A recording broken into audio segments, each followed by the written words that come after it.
So, good afternoon everyone. I am Judica Seherero and my topic is about the factors that affect the difficulty of reading. Number 1, the number of difficult or unfamiliar words. Hindi naman lahat ng words ay alam na natin.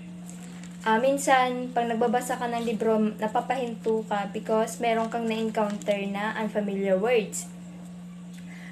So, yung gagawin mo, hihinto ka sa pagbabasa, tapos, i-memorya mo siya para malaman mo kung ano yung meaning ng words na yon at kung paano siya basahin. So, yun. Number 2, the length of the sentences. The longer the sentences, the more difficult the material usually is. So, the more na mahaba yung words, the more na mahirap siyang basahin. Number 3, syntax or the way the writer strings the words to form sentences and paragraphs. So, those, yung mga writer na dalubhasa, the way na ano ba yung the way na pagdikit-dikitin nila yung mga words para makagawa ng sentences or paragraphs. Yun din yung minsan nagpapahirap sa pagbabasa. So, that's all. Good afternoon everyone, my name is Dayan G. Salan from BEd Block 302. What do you mean by comprehension skills? Comprehension skills, this is the strategies a reader uses to construct meaning and retrieve information from a text. Also, comprehension skills are very much like thinking skills. First, identify main ideas. The main idea is the central or most important idea in a paragraph or passage. It states purpose and sets the direction of the paragraph or passage. The main idea may be stated or it may be implied sentence of the paragraph. So, why is identifying the main idea important? It is important because in finding the main idea, it is a key to understanding what you read. The main idea ties all of the sentences in the paragraph or articles together. Once you identify the main idea, everything else in the reading should click into place. Second is recognize details. In reading, it is important to recognize all details that written in the text to be able to understand what was text all about. Whenever you are reading a text, you should be constantly noting the important details. When discussing reading comprehension, think of details as the individual features, facts, or particulars in the text. These details are essential to develop reading comprehension. Number 3, develop mental images. The use of mental image also helps in the success of learning motor skills. So, there is a positive relationship between mental image and acquisition of new skills. It is also helps students to understand, recognize the symbols in different ways, such as visual, auditory, and others. Make them meaningful and linking them to the cognitive content of the individual. Using mental image while reading, one way to help a child comprehend what he is reading is to encourage him to visualize parts of the story in his mind. Fourth, make inferences. Is a comprehension strategy used by proficient readers to read between the lines, make connections, and draw conclusions about the text, meaning, and purpose. Fifth is predict outcomes. Predict outcomes means deciding in advance what will happen in a story based on clues in the passage and your experience with similar situation.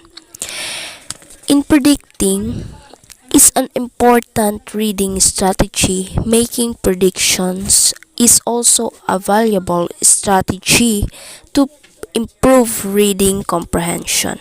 Students are able to make predictions about a story based on what they have already heard, read, or seen. This in turn will allow students to become actively involved in the reading process. Number 6, follow directions. In follow directions is an important reading skills because assembling items, cooking, going on a journey, and many other tasks require that you follow steps exactly to achieve the desired result. Number 7, recognize author organization. When reading a paragraph or selection in which different methods of organization are used, it is helpful to recognize the principal method of development. Understanding the overall framework helps the reader understand the author's ideas and predict the details. It allows the reader to think along with the author. Number 8, reading critically. Reading critically means that a reader applies certain processes, models, questions, and theories that result in enhanced clarity and comprehension. It is important to read critically because critical reading requires you to evaluate the argument in the text. You need to distinguish fact from opinion and look at arguments given for and against the various claims. In reading critically, there are 4 classifications. First is make judgment.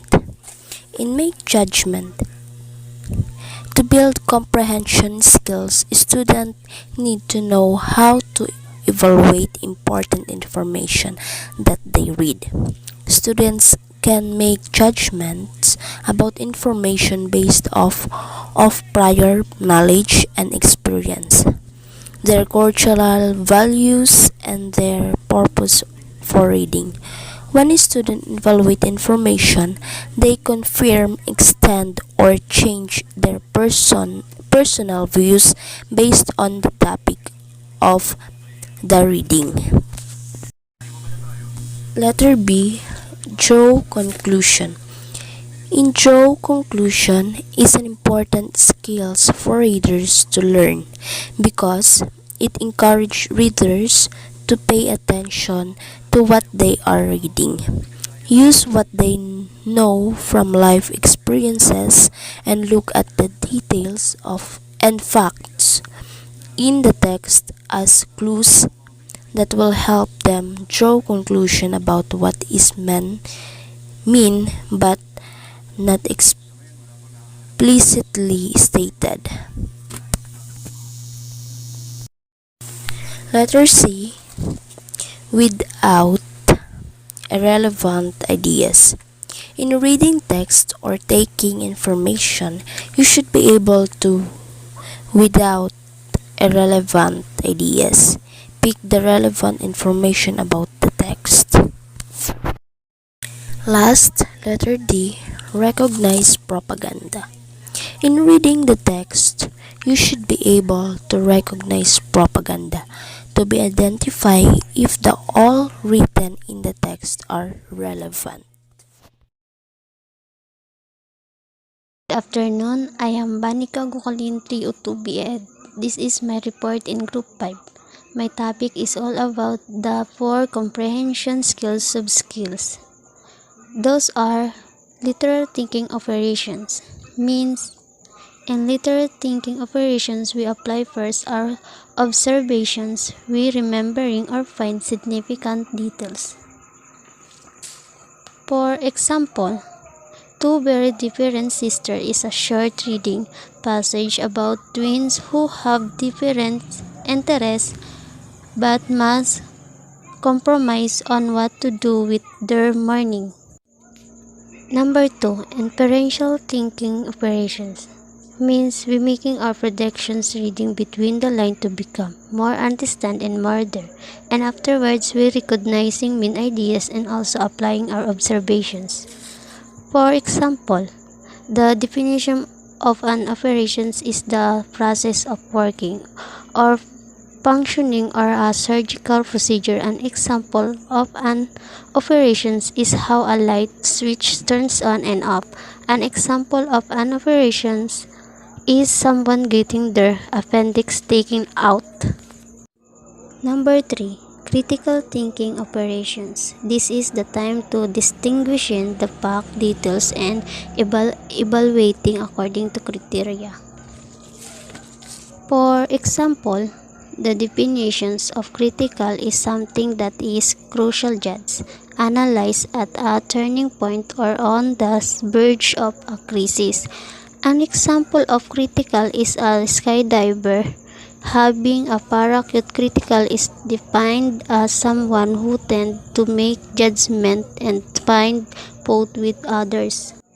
Number 4, creative thinking operations means in this part we apply our own idea by comparing to another idea, and afterwards we create a more and good flow of information.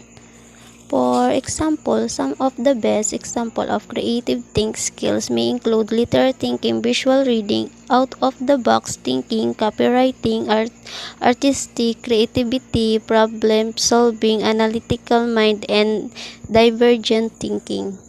That's all. Thank you.